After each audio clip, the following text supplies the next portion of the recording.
Meu nome é Célia, mas todos me conhecem como Dona Célia. Aos 82 anos, carrego comigo uma vida inteira de memórias, algumas doces, outras amargas, como o café que ainda faço todas as manhãs. Nasci em uma pequena cidade do interior de Minas Gerais, onde o cheiro de pão caseiro e o som dos sinos da igreja marcavam o ritmo dos dias. Desde jovem, aprendi que o amor e o trabalho duro eram os pilares de uma vida bem vivida. Casei-me cedo, aos 20 anos, com Antônio, o amor da minha vida.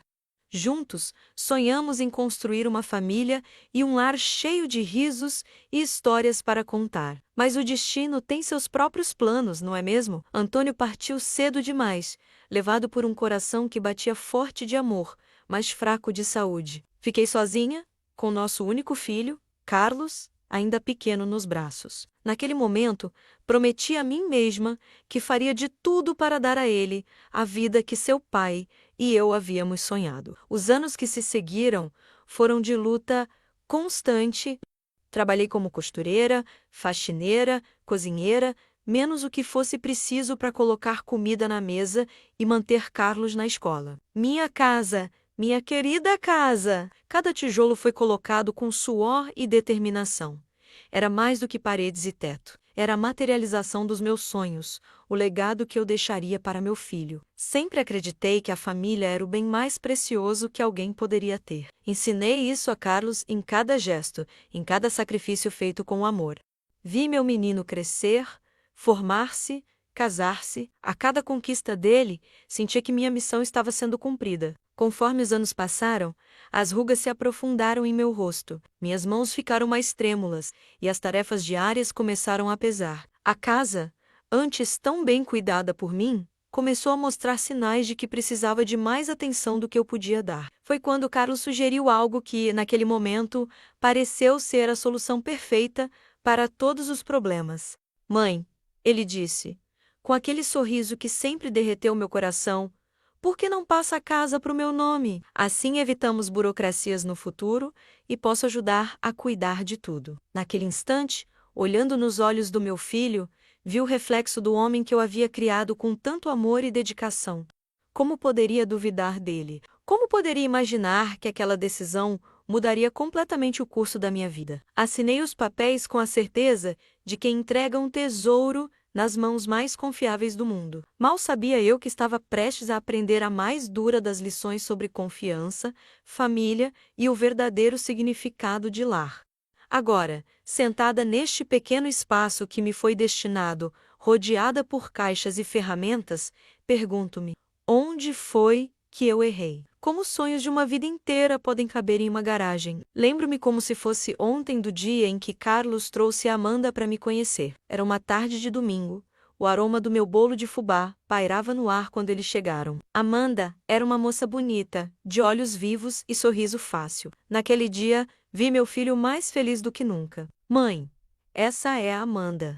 A mulher com quem quero passar o resto da minha vida, disse Carlos, com os olhos brilhando. O casamento aconteceu alguns meses depois, uma cerimônia simples, no quintal da nossa casa. Eu estava radiante, costurando meu próprio vestido e ajudando nos preparativos. Ver meu filho construindo sua própria família me enchia de alegria e orgulho. Os primeiros anos foram de pura felicidade. Carlos e Amanda vinham me visitar quase todos os domingos. Trazia um pequeno Pedrinho, meu neto, que enchia a casa de risos e bagunça. Eu adorava preparar o almoço para todos, ver a mesa cheia, ouvir as histórias do meu filho sobre seu trabalho como engenheiro e os planos para o futuro. A senhora é incrível, Dona Célia, Amanda costumava dizer. Não sei como dar conta de cuidar dessa casa enorme sozinha. Eu sorria, orgulhosa. Minha casa era meu reino, cada canto cheio de memórias e amor. Mas confesso que, com o passar do tempo, as tarefas foram ficando mais pesadas. As escadas pareciam mais íngremes, a poeira acumulava-se com mais rapidez, e o jardim, antes meu maior prazer, tornou-se um desafio quase intransponível. Foi numa dessas visitas de domingo que notei algo diferente. Carlos parecia mais pensativo, trocando olhares significativos com Amanda. Mãe, a senhora não acha que está ficando muito trabalho cuidar dessa casa toda? Ele perguntou, enquanto me ajudava a lavar a louça. Meu filho, às vezes é cansativo, mas dou um jeito, respondi, tentando soar despreocupada. Mas a verdade é que as dores nas costas estavam ficando mais frequentes e eu já não conseguia manter tudo tão impecável como antes. Percebi que Carlos começou a fazer mais perguntas sobre as contas, sobre como eu estava administrando minha aposentadoria. Em uma tarde, enquanto tomávamos café na varanda, Amanda comentou casualmente: Dona Célia, já pensou em vender essa casa? Poderia comprar um apartamento menor, mais fácil de cuidar. Senti um aperto no peito. Vender minha casa? O lar que construí com tanto amor? Balancei a cabeça, afastando a ideia. Mas notei que o assunto não morreu ali. Nas visitas seguintes, Carlos sempre encontrava uma forma de tocar no tema, sempre com aquele tom de preocupação. Foi numa manhã de terça-feira que tudo mudou. Eu estava regando as plantas quando a campainha tocou. Era Dona Margarida, minha vizinha há mais de 30 anos. Célia, é verdade que você vai se mudar? Ela perguntou, com os olhos arregalados de preocupação. Senti meu coração falhar uma batida. Como assim, Margarida? Eu não vou a lugar nenhum. Mas eu vi seu Carlos conversando com um corretor imobiliário aqui na frente ontem à tarde. Pensei que o regador escorregou das minhas mãos, derramando água por todo o chão da varanda. Naquele momento, uma sensação de frio percorreu meu corpo. Lembrei-me dos papéis que havia assinado meses atrás, transferindo a casa para o nome de Carlos. Com as mãos trêmulas, peguei o telefone e liguei para meu filho. Cada toque do telefone parecia uma eternidade. Carlos, disse eu. Assim que ele atendeu, minha voz mal contendo o tremor. O que está acontecendo? Você está pensando em vender a casa? O silêncio do outro lado da linha foi ensurdecedor. Quando ele finalmente falou, sua voz soava distante, quase fria. Mãe, eu ia conversar com a senhora sobre isso. É para o seu próprio bem. Essa casa é grande demais. Dá muito trabalho. Não se preocupe. Já temos um plano. Naquele instante, senti como se o chão desaparecesse sob meus pés. A casa que eu construí com tanto amor, o lar onde criei meu filho, estava prestes a ser tirada de mim. E o pior, por quem eu mais confiava no mundo. As palavras de Carlos ecoavam em minha mente enquanto eu aguardava.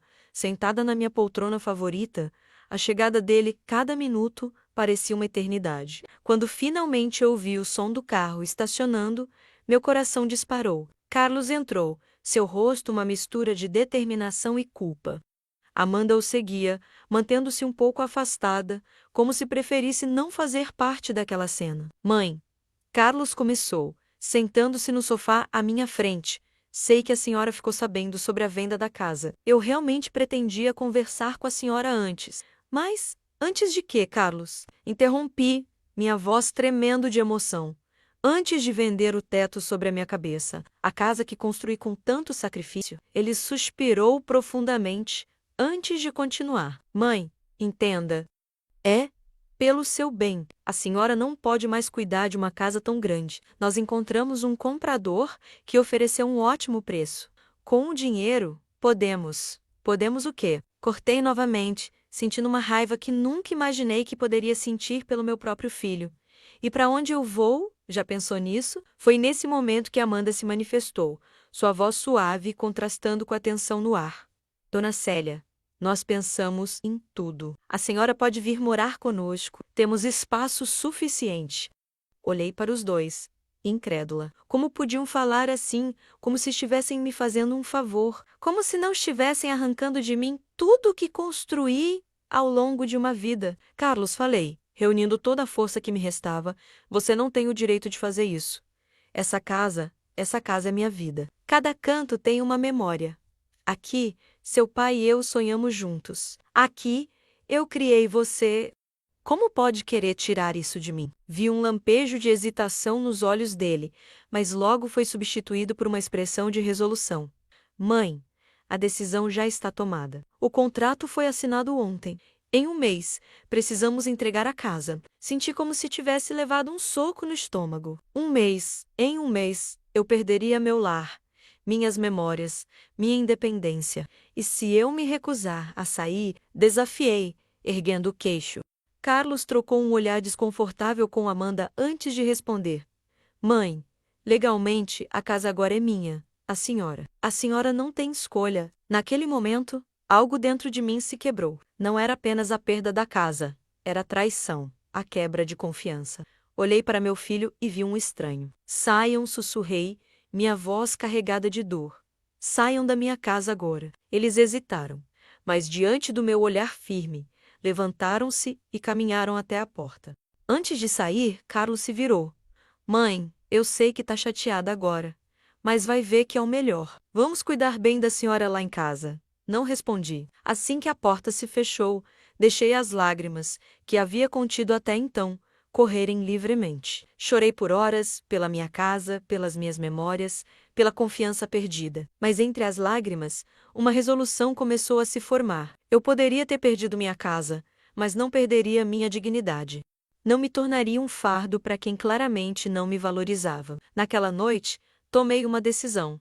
Eu encontraria uma maneira de seguir em frente, com ou sem a ajuda do meu filho. Com as mãos trêmulas, comecei a fazer uma lista do que precisaria levar comigo, do que teria que deixar para trás. Cada item era uma pontada no coração, mas cada decisão me fazia sentir um pouco mais forte, um pouco mais dona do meu destino. A casa poderia não ser mais minha, mas minha vida ainda era.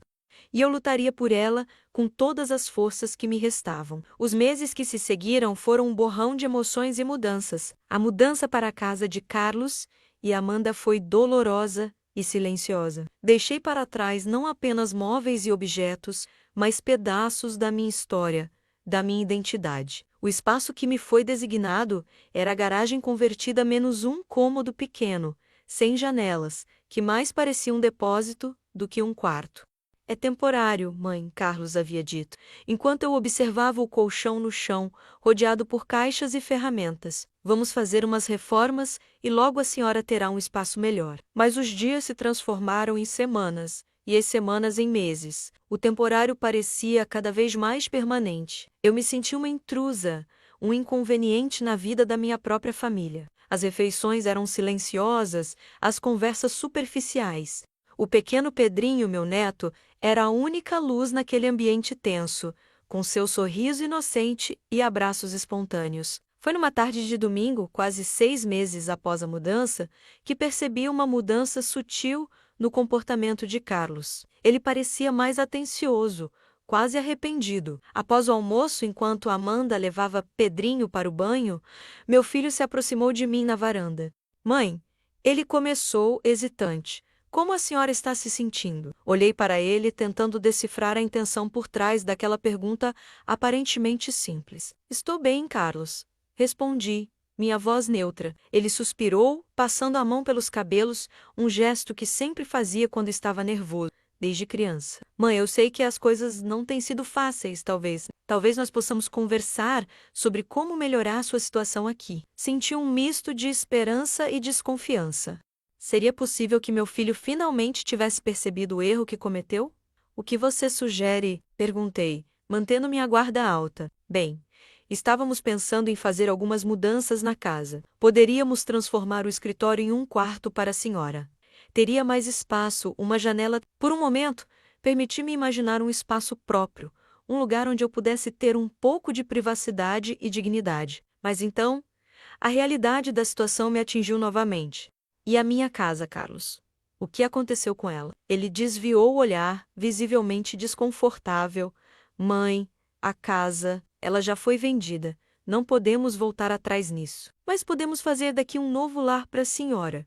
Senti meu coração apertar. A oferta de um quarto melhor era tentadora, mas ao mesmo tempo parecia uma migalha comparada ao que eu havia perdido. Eu agradeço a oferta, filho, disse, minha voz carregada de emoção contida. Mas um quarto novo não apaga o que aconteceu.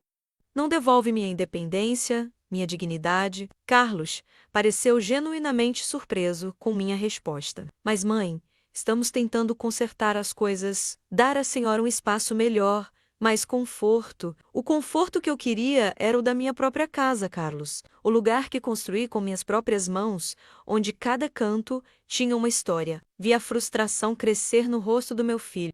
Ele claramente esperava que sua oferta fosse recebida com mais entusiasmo, que resolvesse magicamente todos os problemas entre nós. Mãe, por favor, tente entender. Estamos fazendo o melhor que podemos. Olhei para ele, meu coração dividido entre o amor maternal e a mágoa profunda que ainda sentia. Eu sei que você acha que está fazendo o certo, Carlos. Mas às vezes, o que achamos ser o melhor para alguém não é o que essa pessoa realmente precisa ou deseja. O silêncio que se seguiu foi pesado, carregado de palavras não ditas e sentimentos conflitantes. Carlos finalmente assentiu, derrotado. Pense na oferta, mãe, por favor. Enquanto via se afastar, percebi que, apesar da tentativa de reconciliação, o abismo entre nós ainda era vasto. A confiança, uma vez quebrada, era difícil de reconstruir. E embora uma parte de mim quisesse aceitar a oferta, abraçar essa chance de paz, outra parte menos, mais forte e resiliente, sabia que o caminho para a verdadeira reconciliação e resolução seria muito mais longo e complexo do que a simples oferta de um novo quarto. Semanas se passaram após a conversa com Carlos. A tensão na casa havia diminuído um pouco, mas eu ainda me sentia deslocada, como uma visita que ficou tempo demais. A oferta do novo quarto ficou no ar, nem aceita nem recusada completamente. Foi numa quinta-feira à noite que tudo mudou novamente. Eu estava na garagem, meu quarto, organizando algumas fotos antigas, quando ouvi vozes exaltadas vindas da sala. Reconheci imediatamente as vozes de Carlos e Amanda. Não podemos continuar assim, Carlos. A voz de Amanda soava irritada. Sua mãe está aqui há meses e nem sequer considera nossa oferta de um quarto melhor. O que você quer que eu faça? Carlos respondeu, sua voz uma mistura de frustração e cansaço. Ela é minha mãe. Não posso simplesmente jogá-la na rua, mas também não podemos viver assim para sempre. Lembra do nosso plano original? Aquelas palavras me fizeram congelar. Plano original. Do que eles estavam falando? Eu sei, Carlos suspirou. A ideia era vender a casa dela, usar o dinheiro para ampliar nosso negócio e depois encontrar um asilo decente para ela, Amanda completou. Mas já se passaram meses. Estamos presos nessa situação. Senti como se o chão tivesse desaparecido sob meus pés. Um asilo. Era esse o plano deles desde o início? Não é tão simples assim, Carlos argumentou. Mas sua voz não carregava muita convicção. Carlos, pense bem. Amanda insistiu. O dinheiro da venda da casa dela já está quase todo investido no nosso projeto. Se continuarmos assim, vamos acabar prejudicando o nosso futuro. O futuro do Pedrinho! Lágrimas silenciosas começaram a escorrer pelo meu rosto. Então, era isso. Não apenas minha casa havia sido vendida sem meu consentimento real, mas o dinheiro menos meu dinheiro estava sendo usado para os projetos deles. E o plano final era me colocar em um asilo. Senti uma mistura de raiva, tristeza e, surpreendentemente, alívio.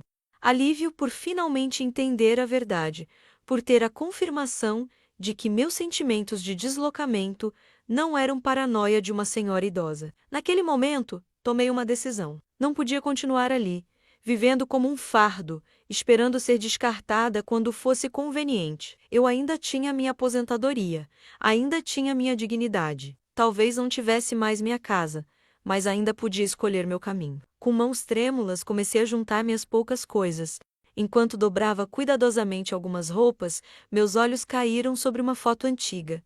Eu, jovem, sorrindo em frente à casa que havia acabado de comprar. Lembrei-me da sensação de orgulho, de independência. Aquela mulher na foto, cheia de sonhos e determinação, ainda existia dentro de mim. A conversa na sala continuava, mas eu já não prestava atenção. Minha mente estava focada no que eu faria a seguir. Não seria fácil recomeçar aos 82 anos, mas a alternativa menos ficar e aceitar ser tratada como um inconveniente era impensável. Peguei um pedaço de papel e uma caneta. Hesitei por um momento, as palavras se formando em minha mente. Então, com uma clareza que não sentia há meses, comecei a escrever. Carlos, ouvi sua conversa com Amanda. Agora entendo completamente a situação. Não se preocupe. Não serei mais um fardo para vocês.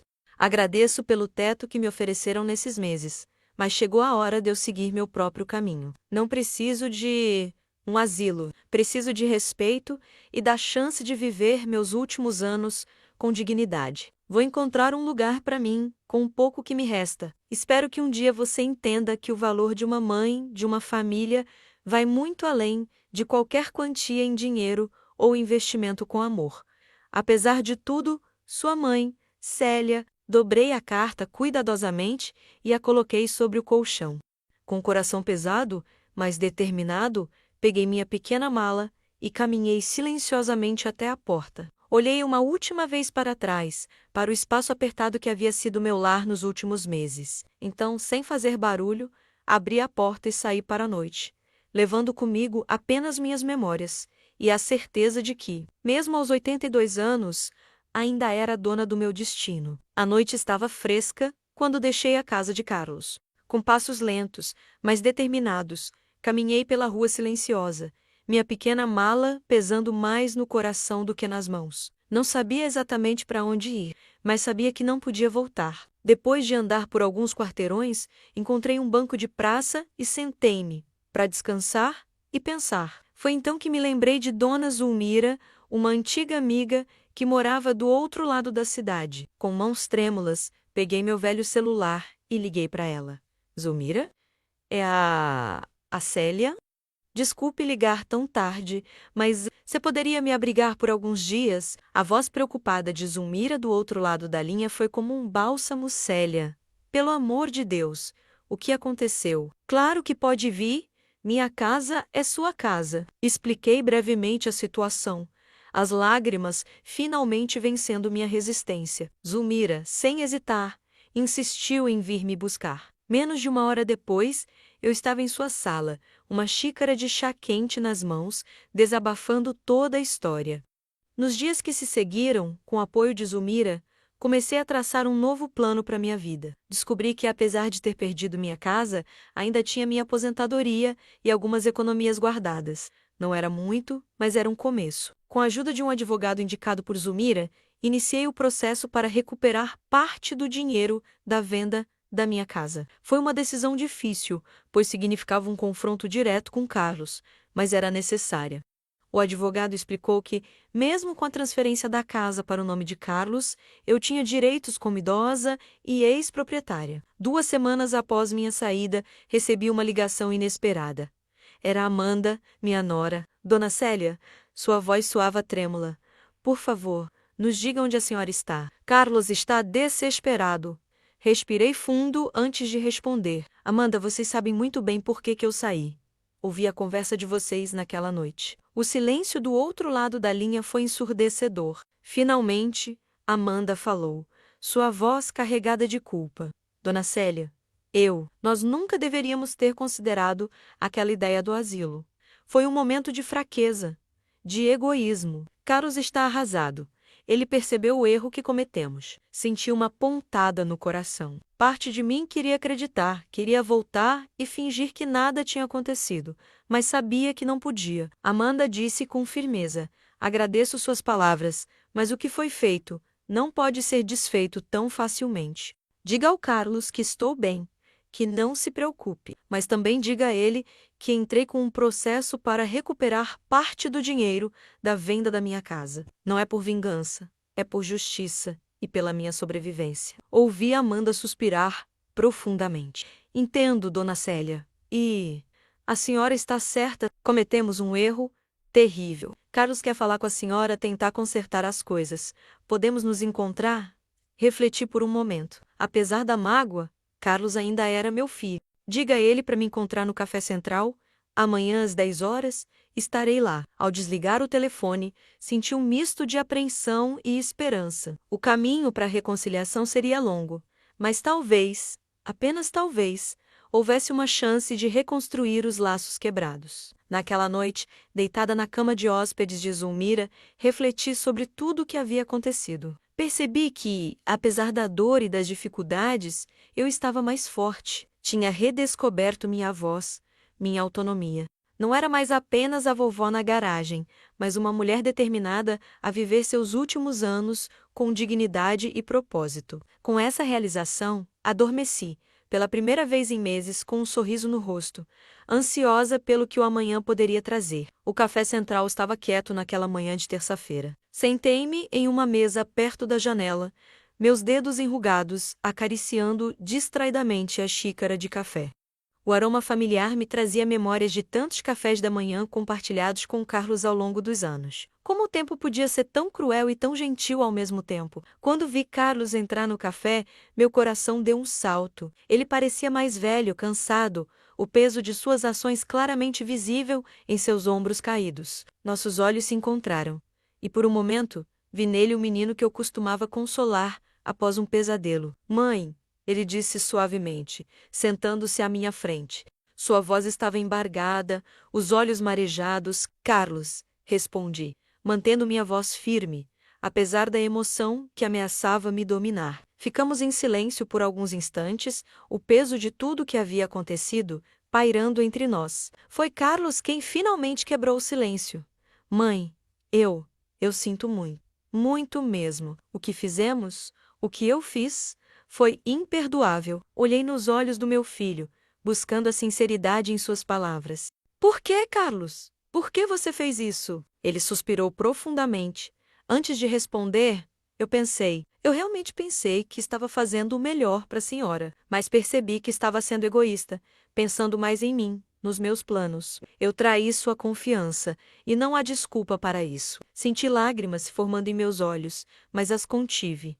Você tem razão, Carlos. Não há desculpa. Você não apenas tirou minha casa, mas quase tirou minha dignidade, minha independência. Eu sei, mãe, e entendo se a senhora não puder me perdoar. Mas quero tentar consertar as coisas. Vou devolver o dinheiro da venda da casa, vou ajudar a senhora a encontrar um novo lar, um lugar onde possa ser feliz e independente. Olhei para meu filho, vendo a sinceridade em seus olhos, a dor do arrependimento. Parte de mim queria abraçá-lo, dizer que tudo ficaria bem, mas sabia que as coisas não eram tão simples assim. Carlos, comecei escolhendo cuidadosamente minhas palavras, aprecio suas palavras e sua oferta. Mas o que aconteceu não pode ser simplesmente apagado. Confiança, uma vez quebrada, leva tempo para ser reconstruída. Ele assentiu, engolindo em seco. Eu entendo, mãe. O que posso fazer? Respirei fundo antes de responder. Primeiro, vamos seguir com o processo legal. Não é por vingança, mas para garantir meu futuro e minha independência. Segundo, vou precisar de tempo. Tempo para curar, para perdoar, para redescobrir quem sou longe da sombra dessa traição. E quanto a nós, nossa família? Carlos perguntou, sua voz quase um sussurro. Somos família, Carlos.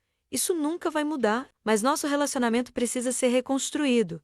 Aos poucos, com respeito mútuo e compreensão. Vimos lágrimas nos olhos um do outro, uma mistura de tristeza pelo que foi perdido e esperança pelo que poderia ser reconstruído. Nos meses que se seguiram, mantive minha palavra.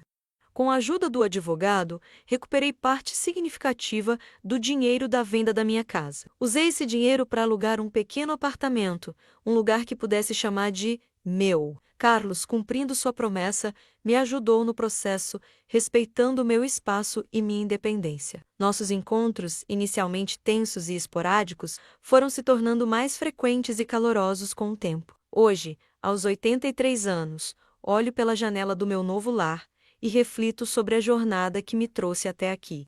Perdi uma casa, é verdade, mas ganhei uma nova perspectiva de vida. Aprendi que mesmo na velhice, nunca é tarde para se reinventar, para lutar por seus direitos, para exigir respeito. Minha relação com Carlos está se curando, lentamente. Pedrinho, meu neto, visita-me regularmente, enchendo meu apartamento com sua risada inocente. Amanda e eu estamos aprendendo a nos entender melhor. Percebi que a vida, assim como uma casa, precisa de constante manutenção.